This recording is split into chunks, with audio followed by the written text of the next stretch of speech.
So I have an interesting path in how I came about my time to pursue Spanish at Lawrence.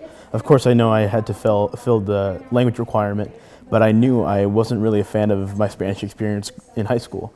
And that kind of turned me off right off the bat. But coming into Lawrence, I knew that I had to take the language requirement, so I began by immersing myself in the required courses with 102 and 201, taking classes with Rosa Tapia, the chair of the current department that we have at Lawrence. Just from there on, I knew that Lawrence had something special when it came to the Spanish department.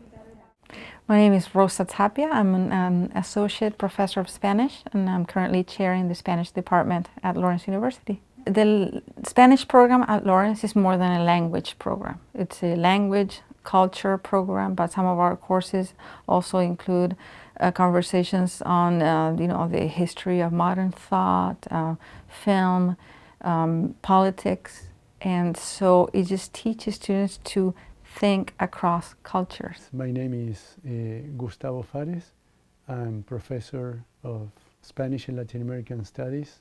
I would say one of the benefits of knowing Spanish in the United States is that it's not a foreign language, but a second language. I think Spanish is the most beneficial one because of the numbers of speakers in the US and because of the number of speakers outside the US. My advice would be to start early so you can have time to at least minor or major and include a study abroad experience. We do work with very well-established organizations like ISA, IES, and also the consortium of colleges that Lawrence belongs to, the ACM, and we offer programs in Argentina, Chile, and Spain currently, and also in Costa Rica. So earlier this year, I had the opportunity to travel to Granada in southern Spain and travel for a study abroad experience for about 4 months. I left in August of 2014 and was there from until about December of 2014. And I had a fantastic experience immersing myself in Andalusian culture in southern Spain and really putting my Spanish to the test, interacting with people there, fellow students from all over the world, and really building up my Spanish ability. The Spanish Immersion Weekend in Björklund is a very special event which we've been doing for as long as I've been here. It's a community forming event. We invite students from any level. Anyone who's currently taking a class in Spanish, beginning, intermediate, advanced, is welcome to come and to see what it's like to be sort of like in a foreign place. It's being surrounded by a foreign language for 48 hours. Taking Spanish classes at Lawrence has really expanded my perspective of what Hispanic communities look like, how they act, how they interact with each other.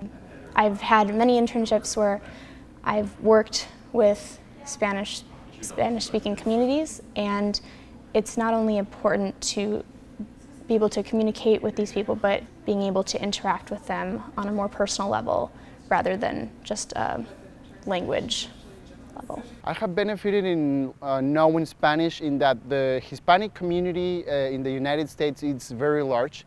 In Appleton, not so much, but we're in a very intellectual campus. Speaking Spanish here in the United States brings that extra perspective, the multicultural perspective to every interaction you have with people. Learning a second language opens up many doors for future jobs, future connections, future relationships that you'll make in your life after Lawrence.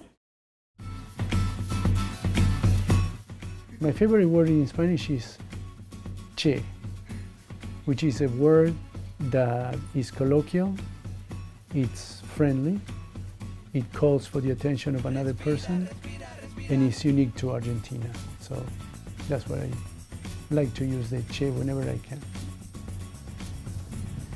I will probably say que chido, which means how awesome is that, or how cool is that?